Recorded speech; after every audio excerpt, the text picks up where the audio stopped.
Bueno, hay muchos temas que tienen que ver con la legalidad, con la justicia.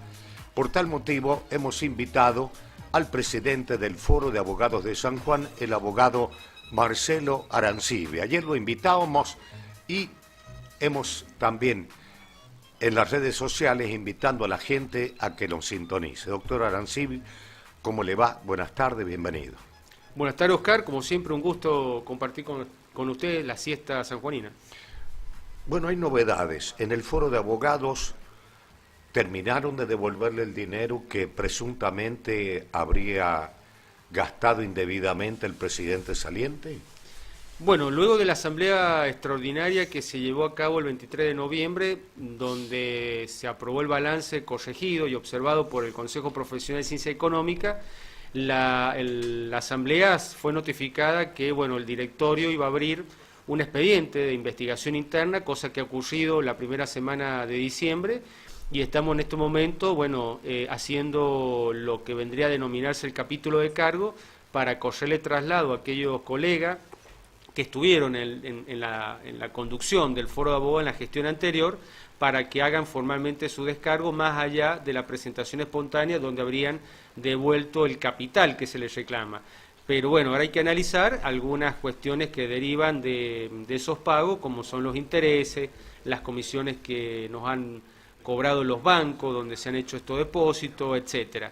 De modo tal que estamos, digamos, en el tramo final de resolver este lamentable hecho de, bueno, de viajes que se hacían en representación del Foro de Abogados y no se rendían cuenta.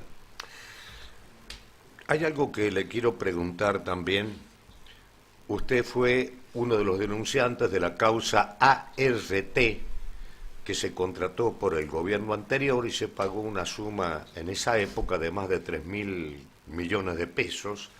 Se hablaba de que en el día de hoy iban a prestar declaración ante el juez Pablo Flores, Moisés Lara, Flavia Nayar Ojeda y el abogado Oscar Bernard, que en ese tiempo era el asesor del secretario general de la Gobernación. Hasta última hora de ayer, Moisés Lara no le había llegado ninguna citación. ¿Usted qué sabe de esto? Bueno, lo que sé es que en la fecha ha declarado la señora Nayar Ojeda y que la audiencia testimonial para el señor Lara está prevista para la semana entrante y la del doctor Bernard para la última semana del mes de diciembre. Hoy se ha llevado a cabo un testimonio, desconocemos cuál ha sido el tenor del mismo, lo que sí nosotros sostenemos que nos preocupa que la citación por parte del juez haya sido en el carácter de testigo y no en el carácter de una meramente informativa, que una especie de citación intermedia entre testigo e indagado. ¿Qué significa? Que tiene el derecho de ir con una asistencia letrada, con un abogado defensor, y a diferencia del testimonio, que luego no se puede utilizar ese testimonio para hacer una imputación en el supuesto caso que el juez considere que está en curso en un eventual hecho delictivo de estas personas que han sido citadas como testigos. De modo que esto hay que estar atento, porque si no, después de muchos años se puede repetir una experiencia semejante a la que ocurrió a principios de los 90 del siglo pasado, que fue el famoso caso Pinar, donde algunos personajes de aquella historia primero declararon como testigos, posteriormente se utilizaron esos testimonios para imputarle delito y sobrevino la nulidad de la causa para estas personas. Bueno, hay que evitar que esto ocurra. Lamentablemente ya se arrancó con las testimoniales, pero sí hay que poner en consideración a la ciudadanía esto. El tema que estén declarando como testigos no significa necesariamente de que se esté avanzando en una investigación de los hechos denunciados para establecer responsabilidad y definir cuál ha sido el daño patrimonial que ha sufrido la provincia de San Juan. Lo que se declaren, que el hecho que declaren como testigo, bueno, puede, nosotros esperemos que no, significar un preanuncio de un eventual archivo de la investigación, como manifestando de que no existe delito alguno que investigar. Hay una situación que me ha llamado la atención y tiene que ver con una noticia que salió publicada en el diario El Cuyo, yo la di a conocer antes, tengo testigo aquí, referido a la causa de que se habían pagado en Vialidad Provincial 2 veces 3 certificaciones por un valor cercano en la sumatoria a 1 millón de pesos. Y me he enterado que en el día de ayer la empresa Menin, de Oscar del Socorro Menin, ha depositado 3.800.000 pesos. La pregunta es esta: si ellos depositan, la causa civil desaparece, pero mi pregunta apunta, ¿y la causa penal? Es una muy buena pregunta. Yo entiendo que no desaparece, porque no es que sea, a ver, un dinero que esta empresa encontró tirada en el piso y ha decidido devolverla al Estado como un buen benefactor, sino se trata de funcionarios públicos que no advirtieron, o lo que sería peor, se complotaron para pagar 2 veces esos 3 certificados. Eso debe ser investigado, seguramente el juez está sobre ese tema y establecer si eso fue un error material o fallaron los mecanismos de control, lo cual permitió algún pago indebido que deberá ser definido si es o no constituye un delito. El solo hecho que devuelva el dinero con sus respectivos intereses no significa que extingue la acción penal, porque acá está en juego cuestiones de interés público. No es una causa entre privados donde se podría llegar a interpretar que se extingue la acción penal con el solo hecho de devolver el dinero o de reparar eventualmente el daño ocasionado a la presunta víctima, que vendría a ser el Estado. Acá la víctima es el Estado, por lo tanto hay un bien público que resguardar y que no se resuelve por el solo hecho de que se devuelva el dinero. Usted sabe que han sucedido algunas cosas muy raras dentro de esta causa. Por ejemplo, en Vialidad han separado de sus cargos y trasladado a otras secciones a jefes que tenían, de planta permanente, que tenían la responsabilidad, porque pasaba por su mano las certificaciones de obra. Y la asesora letrada la han dejado en el mismo lugar. Y la asesora letrada también estampa su firma cuando se pagan las certificaciones de obra. Otra situación que me ha parecido rara, porque los han trasladado a los jefes de sección sin haberles hecho un sumario, sin haber causa. Y esto, según lo que yo conozco del empleado público, tendrían que haber iniciado un sumario interno. ¿No son cosas raras estas que están pasando?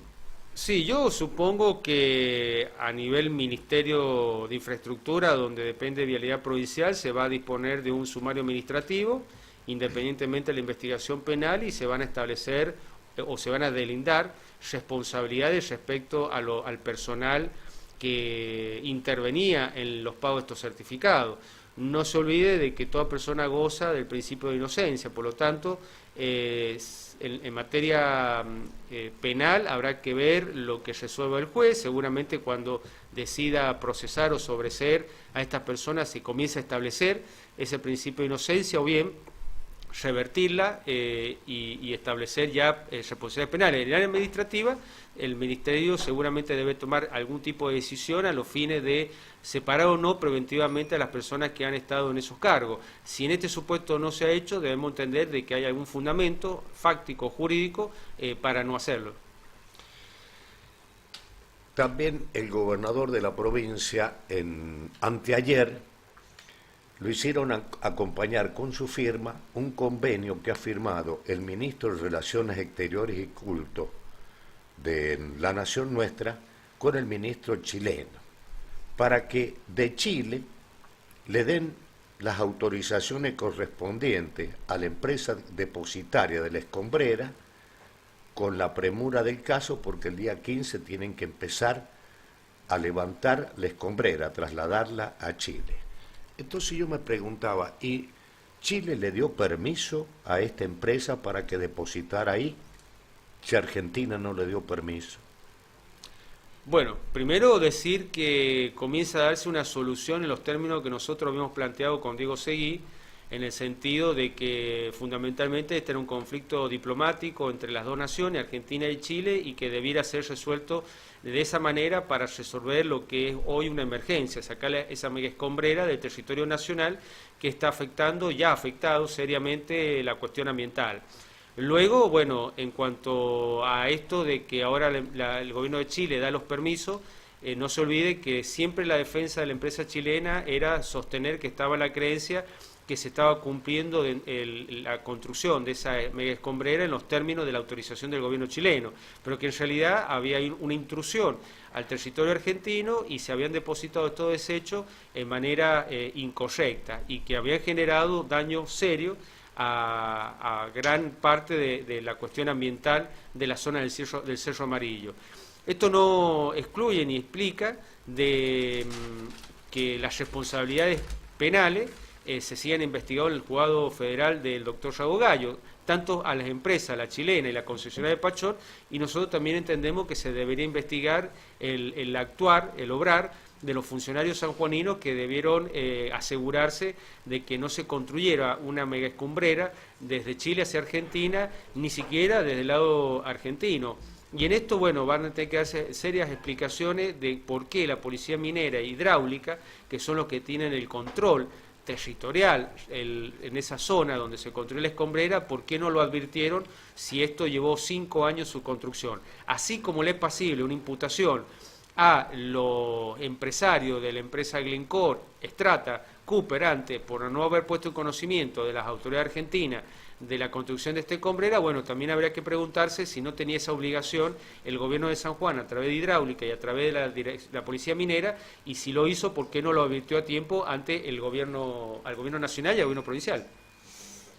Usted sabe que en estos momentos, y lo invito a que mire esta pantalla que tengo acá a su izquierda, hay empujones entre diputados y gendarmería. Esto está en directo, porque en minutos debaten la reforma jubilatoria y no los dejan pasar a los diputados, los gendarmes. Es una cosa rara esto que está pasando hoy. Por un lado, el gobierno nacional cree tener ya los 132 votos que va a permitirle aprobar la reforma previsional. ¿Cuál es su opinión con respecto a esta tan mentada reforma previsional que todas las CGT se han unido, las 2 CTA, los movimientos sociales y varias instituciones? No he escuchado la de ustedes, quiero saber qué piensan. Bueno, lamentablemente nuestro partido, el partido G, se ha quedado sin representación en el Congreso de la Nación. Esto no significa de que no hemos hecho un comunicado repudiando este proyecto de ley que ya tiene media sanción del Senado de la Nación. Decir primero que es llamativo y es digno de reflexión para la ciudadanía argentina cómo es posible que un gobierno nacional y 23 provincias celebren un convenio para resolver los problemas fiscales de la nación y de las provincias, tomando como chivo expiatorio a los jubilados. Son los jubilados de este país, junto con los niños, la mitad de los niños de esta república son pobres, los que vuelven a ser otra vez objeto del ajuste para resolver problemas económicos del país. Y esto es lo grave, esto es lo llamativo, porque se llega a esta instancia porque ha habido este acuerdo primero entre la Nación y la provincia, que ya ha sido aprobado en esos términos en el Senado de la Nación. Ahora ha ido a diputados. Y me parece que estamos a tiempo, los diputados están a tiempo de no aprobar este proyecto y volver a replantear quién tiene que pagar y quién se debe beneficiar cuando se toman políticas económicas que implican un costo, un sacrificio. Argentina tiene que resolver sus crisis fiscales, su crisis de déficit fiscal comercial, su déficit fiscal de las cuentas públicas, ahora el famoso déficit cuasi fiscal por el tema de las LEVAX, pero el costo no lo tienen que pagar los jubilados ni lo tienen que pagar los niños. La verdad es que a esta altura del año 2018, cada jubilado que gane en promedio 10.000 pesos su jubilación va a perder 6.800 pesos. Y en total todos los jubilados van a poner de su bolsillo 100.000 millones de pesos para que la nación y las provincias hagan sus ajustes fiscales sin tocar otros intereses que sí han sido los beneficiados en las políticas económicas de los últimos 10, 15 años y que tienen que pagar los desbarajustes económicos que tiene la nación y que son indiscutibles. Es decir, acá mientras se bajan las retenciones a la megaminería, se bajan las retenciones en el petróleo convencional no convencional, se permite que los bancos tengan importantes ganancias, como los bingos, los casinos, incluso la misma política que no hace el ajuste frente a una sociedad a la que se le exija más sacrificio, como en este caso los jubilados, nos parece absolutamente injusto, incluso inmoral. De modo tal que, bueno, como todo ciudadano, estamos esperando que se reflexione, que se sea razonable, que no se ponga en la espalda a los jubilados un nuevo ajuste del fracaso de la política económica de este país y que la dirigencia se reúna en la mesa y que decida cobrarle o poner la espalda de los que se han beneficiado, los que han ganado en estos últimos 10, 15 años, en la carga de hacer sacrificio para ajustar las cuentas en el país. Pero no tienen que ser los jubilados, no tienen que ser los niños. Una sociedad que castiga a sus ancianos y castiga a su niño, bueno, es una sociedad que tiene una clase dirigencial que si o no está enferma o es absolutamente conservadora, jerárquica, oligárquica, que decide, bueno, salvaguardar los intereses de los poderosos y que esto, los desaciertos, los pague la ciudadanía en general, fundamentalmente los más débiles como son los jubilados y son los niños.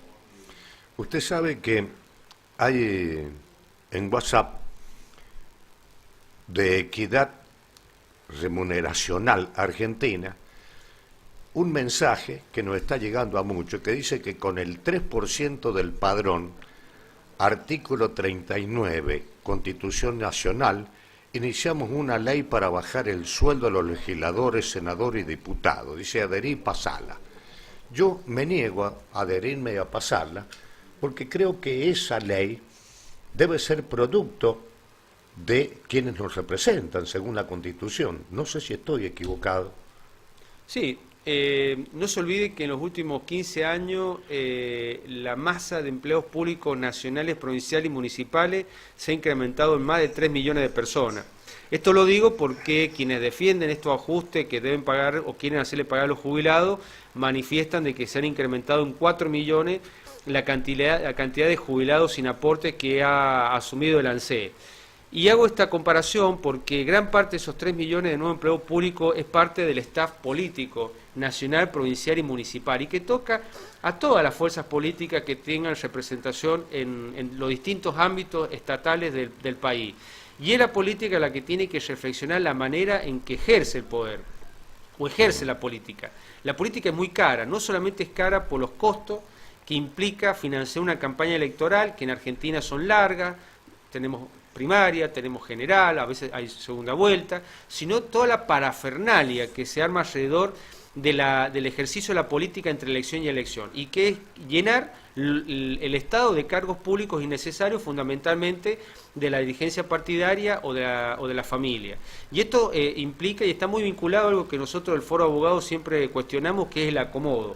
En realidad no está mal que el Estado incorpore personal, pero lo tiene que hacer de una manera racional y lo tiene que hacer de una manera justa, permitiendo que lleguen al Estado los que realmente trabajan y se esfuerzan. Bueno, hoy para llegar a estos cargos que hace la planta política y que la política se niega a hacer el ajuste, se llega por militancia o se llega con parentesco. Entonces, es el momento, si realmente se quiere, entre comillas, cambiar, de reflexionar quién paga y quién se beneficia. Tienen que pagar aquellos sectores que se han beneficiado de este esquema de poder en los últimos 10 años, tanto sectores económicos como políticos, sindicales, sino ¿a quién hay que beneficiar? Y hay que beneficiar a los sectores más postergados, más débiles, más desposeídos de esta sociedad, que son sin duda los que están en los extremos, nuestros ancianos y nuestros niños.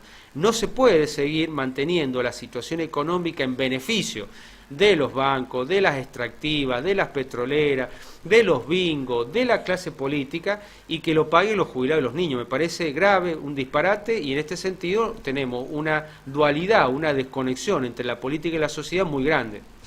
También quiero decir lo siguiente, Oscar, si usted me permite. Con todo gusto. Yo veo que las personas que hoy están defendiendo la no sanción, o se oponen, mejor dicho, a la sanción de este proyecto de ley, aquellos dirigentes del kirchnerismo que durante 12 años hicieron todo lo posible para mantener a los pobres en la pobreza, fundamentalmente a los niños y a los jubilados. Hay que decir y recordar que cuando la Corte Suprema de Justicia de la Nación dictó el famoso fallo Badaro, le pidió a los poderes públicos que adoptaran las medidas legislativas para que a los jubilados se le pagara la jubilación en función a los términos de este fallo. Bueno, el Congreso de la Nación votó esa ley y fue, junto con la ley de glaciares, las dos leyes que Cristina Fernández de Kirchner vetó. Y a diferencia de la ley de glaciares, no se pudo insistir con ese proyecto de ley que tomaba el caso Badaro. Entonces, ¿qué hizo la expresidenta? Bueno, adoptó un sistema de actualización de las jubilaciones que ahora se está cambiando en el Congreso de la Nación. Es decir, el sistema o el método de actualización de las jubilaciones de los jubilados viene en picada libre porque en realidad lo que se tenía que haber adoptado era el fallo Badaro. Cristina fue a la baja, ahora Macri insiste en ir a la baja y en definitiva en vez de sacar a los pobres de la pobreza, se los condena a los jubilados a vivir en esta situación de indigencia y de pobreza que es la que viven estos últimos 12 años en la Argentina. Ahí le he enviado yo a Carlos Aróstica, el operador y switcher, un flyer de el hijo del jefe de gabinete del Ministerio de Finanzas, Pablo Quirno, que es funcionario en Cancillería, ahí está saliendo en pantalla, con un sueldo de 300.000 pesos. Y me viene un aporte de Jerónimo Fernández anoche, no, te equivocaste, son 400 y tantos mil pesos. Estas cosas hacen enojar a la gente. 26 años tiene. ¿Cuál es la capacidad que tiene para que sea funcionario en Cancillería y gane ese sueldo? Bueno, el otro día se conoció que también una hermana del ministro de Trabajo, Triaca, también no llegaba a los 30 años y había sido designada directora, creo que del Banco Nación, en un caso muy similar a la hija del actual diputado nacional del Frente para la Victoria, Agustín Rossi, que fue todo un escándalo. Una chica recién recibida de contadora que, sin ningún mérito, solamente ser hija de, pasó a ser directora del Banco Nación. Y en el caso de la hermana de Triaca pasó igual. Entonces, me parece que el gobierno nacional, que se aferra a la grieta para ganar elecciones o para mantener, digamos, a la sociedad con la atención puesta en otras cosas y no en lo que está pasando actualmente, porque el ajuste es esto que pasa mientras en la justicia federal se lo detiene a Debido, se lo detiene a Vudú, se lo detiene a Zanini y se pide el juicio político a Cristina Fernández de Kirchner, que seguramente se lo merece, no ahora, sino hace varios años atrás de que estuvieran detenidos o estuvieran procesados por los hechos de corrupción e incluso la eventualidad de haber cometido un delito de traición a la patria. Pero esta desigualdad, esta iniquidad, esta injusticia, estas brutalidades inmorales que se están cometiendo, como este chico con 26 años, con un sueldo de 300, 400 mil pesos, es lo que está pasando mientras el ajuste es lo que está viéndose en la calle del país. Entonces, acá no basta con que el gobierno nacional diga va a haber un ajuste en la política y echamos a 200 personas o echamos a 300 en la provincia de Buenos Aires. Es un gesto para la popular insuficiente para resolver este problema financiero que tiene la República Argentina y que solamente se puede resolver con una política tributaria que cobre impuestos a los que los tienen que pagar y no le saque las jubilaciones o un porcentaje de la jubilación a nuestros jubilados porque no corresponde. Estamos viendo imágenes que están llegando desde Buenos Aires. Hay balas de goma, gases lacrimógenos, hay piedras. Están tratando de empujar a la barrera que han formado los efectivos de Gendarmería y en las imágenes cada vez llega más gente. Es que estamos en presencia de la sanción de una de las leyes más bochornosas, más injustas de la historia democrática de este país. No se merecen los jubilados ser objeto de este ajuste, no se merecen. Hay una expectativa enorme por lo que va a pasar hoy Y esta tarde en San Juan, a partir de la hora 18, son cada vez más los sindicatos, instituciones que se pliegan a la protesta por la reforma previsional. ¿Cuál es la posición del Foro de Abogados? ¿Ha tomado posición? Sí, el Foro de Abogados integra a nivel nacional lo que es la Federación Argentina de Colegios Públicos de Abogados. Nosotros ya hace tiempo, antes de que fuera aprobada en el Senado de la Nación la media sanción de este proyecto provisional, ya habíamos manifestado y habíamos hecho público nuestro desagrado y nuestro repudio a esta reforma previsional, que no solamente le quiere meter la mano a los jubilados con uno de los actos, como repito, más injustos de la historia democrática contemporánea del país, sino que va a dar lugar a una andanada o una catarata de juicios. O sea, a partir del lunes es lógico, cuando esto sea ley y se publique en el boletín oficial, es lógico que todos los jubilados tengan el derecho de ir a la justicia y pedir mediante un amparo judicial que no se le aplique a ellos este ajuste, porque ya tienen derechos adquiridos. Y hay principios procesales que están vinculados al debido proceso y a la defensa en juicio. Incluso son derechos internacionales de no retroceder en los derechos adquiridos, en este caso por un colectivo como son los jubilados. No se puede ir para atrás, no se le puede pedir a los jubilados sobre la base de un mero voluntarismo de que lo que hoy pierden lo van a recuperar mañana, porque en Argentina las cosas nunca han sido así. El que ha perdido en este país nunca ha recuperado el espacio ni los recursos económicos que se le han sacado. Entonces, el Foro de Abogados, a través de la FACA, la Federación Argentina de Colegios de Abogados, hemos manifestado nuestra oposición y nuestro repudio a este tipo de legislaciones. Hay algo que me queda pendiente y tiene que ver con una denuncia que hizo el otro día unos ciudadanos en Jáchal con respecto a la contaminación de un río. Han hecho no una denuncia, una testimonial en la policía de Jáchal. Esto quedó nada más que en las redes sociales, no ha trascendido, no han dicho nada los medios que deberían publicarlo, que son los medios escritos. ¿Qué pasa con eso? Bueno, lo que se hizo fue una exposición policial. Ah, exposición. Claro, algunos integrantes de la Asamblea Jáchal No Se Toca hicieron una exposición policial porque se había tomado conocimiento de que se había producido un incidente en la mina Veladero. A los fines de, dejar constancia de esa eventualidad, se hizo la exposición policial. No tiene trascendencia en los medios de comunicación en términos generales, salvo con honrosas excepciones, como es su programa, porque, acá hay una gran confusión de lo que es apoyar una actividad como si fuera una política de Estado y avasallar los derechos constitucionales de las personas. Y parte de esto es producto de que aquellas cosas que pueden afectar la imagen de esta actividad no son informadas, son ocultadas o son censuradas. Tengo un testimonio de una gran mentira. Quiero que lo vea. Por favor, Carlos, subilo. Es decir, consideramos que habrá mayoría necesaria para sacar la ley.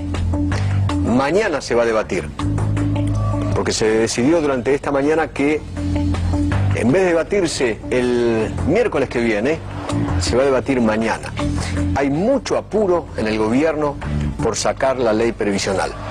Para el gobierno la ley previsional es la clave. Digamos que es la columna vertebral de todas las reformas. No tanto la tributaria, la fiscal, etcétera, etcétera, sino esta. Ni siquiera la laboral, sino para el gobierno esta es la importante y la clave.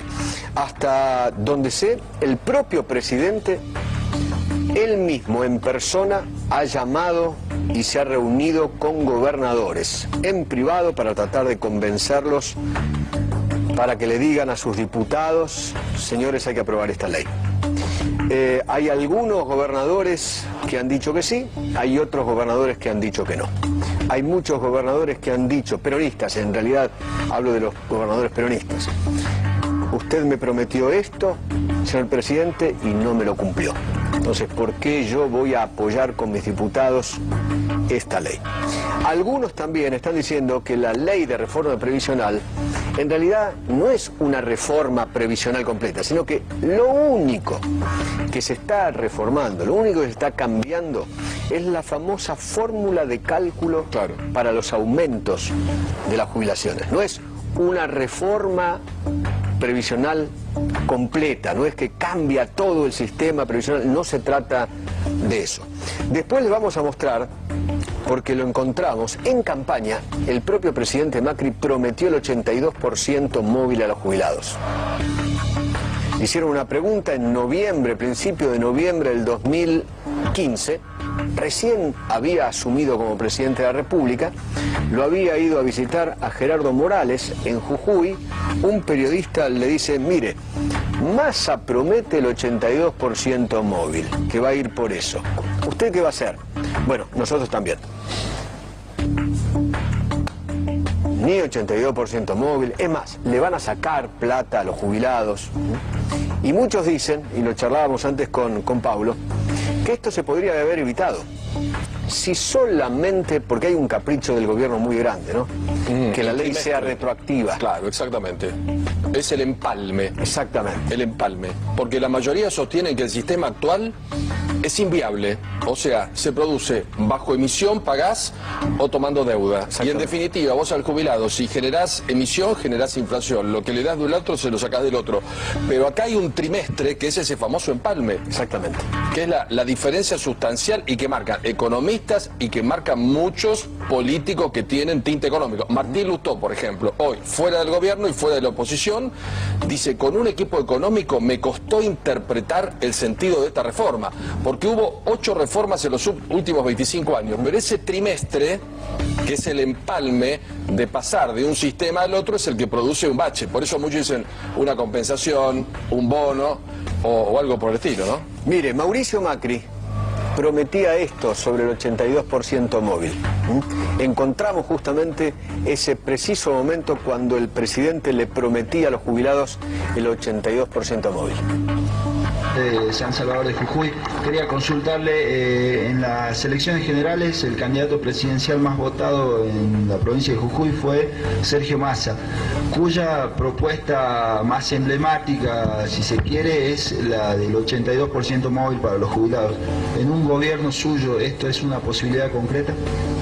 Es un compromiso concreto, tenemos que tender a eso. Nosotros sentimos, primero, que en general las propuestas de lo que era una, de Sergio Massa, coinciden prácticamente totalmente con las nuestras, por lo cual nos sentimos muy cómodos y esperanzados de representar a todos aquellos que votaron por una en Jujuy como por una en todo el país. Lo vamos a hacer con mucho respeto, con mucha humildad, dialogando, escuchando, armando el mejor equipo de los últimos 50 años para llevar una agenda de crecimiento adelante en todo el país. Y con respecto a nuestros abuelos, sabemos que han sido muy maltratados por este gobierno, porque la inflación, este impuesto perverso que un mal gobierno le cobra a su gente, siempre la pagan primero, lo paga primero aquellas personas más débiles, en estado más vulnerable, y ellos son siempre nuestros jubilados, que encima cada 6 meses se reúnen para anunciarles que le van a ajustar algo mucho menos de lo que ya sufrieron. Entonces, para ello estamos comprometidos en mejorarle los saberes, en mejorarle el funcionamiento del PAMI, que de vuelta de la mano del clientelismo, igual que la ANSES, ha ido disminuyendo sus prestaciones, y de estar cerca realmente de nuestros abuelos, porque un país, una sociedad que no se ocupa de aquellos que son responsables de haber construido nuestra historia, no construye futuro. Mauricio, bueno, creo que fue claro, ¿no? En ese momento el compromiso de... Fue por demás claro, tenemos ese testimonio y tengo otro con respecto a la inflación, y con esto me voy a despedir y agradecerle al doctor Marcelo Arancibia que haya venido. Mirá la mentira. No, ¿qué va a ser difícil? ¿Cómo se soluciona? No, la inflación es la demostración de tu incapacidad para gobernar. En mi presidencia la inflación no va a ser un tema. La inflación se produce culpa de un gobierno que administra mal. La inflación todavía no es la que queremos. Muchas gracias por los testimonios a la gente que me los ha brindado. Le dejo la última reflexión, presidente del Foro de Abogados de San Juan. Bueno, Saber esto, ¿qué le produce? No, obviamente indigna, pero a ver, Creo que lo que se está definiendo para el gobierno nacional, lo que está en juego, y para la oposición justicialista también, es la elección del 2019. Esos 100.000 millones de pesos que quieren sacar a los jubilados es para financiar el fondo del conurbano bonaerense, que son 40.000 millones para el año 2018 y 65.000 millones para el año 2019. Esos fondos puestos en el conurbano bonaerense le garantiza al gobierno nacional la reelección en la nación, en la ciudad de Buenos Aires y en la provincia de Buenos Aires. Y a su vez significa para el peronismo la imposibilidad de reorganizarse para la elección del 2019. Macri necesita de los votos de los gobernadores peronistas para que los gobernadores peronistas fracasen en términos electorales en el año 2019. Es una negociación con muchas contradicciones y con fines muy distintos al que quiere tener cualquier vecino ciudadano de este país. Un jubilado lo que quiere tener es su jubilación, que de por sí ya es magra, poder atender sus gastos médicos asistenciales, y para lo cual, bueno, se ha dispuesto sacarle al conjunto de los jubilados nacionales 100.000 millones de pesos. Dinero que necesita el gobierno nacional para enfilar las elecciones del 2019 con posibilidad de reelección. Y que para que los gobernadores peronistas significa, bueno, la segura posibilidad de ver frustradas sus aspiraciones de poder en el año 19. Es decir, este es un caso concreto de cuando la política y las ambiciones políticas frustran o castigan a su sociedad. Y esto en Argentina no es nuevo. Usted se recordará el Rodrigazo, el fracaso del Plan Austral, el fracaso del Plan Bonex, el fracaso de la convertibilidad, el fracaso de la soja a más de $600, que es el fracaso del kirchnerismo.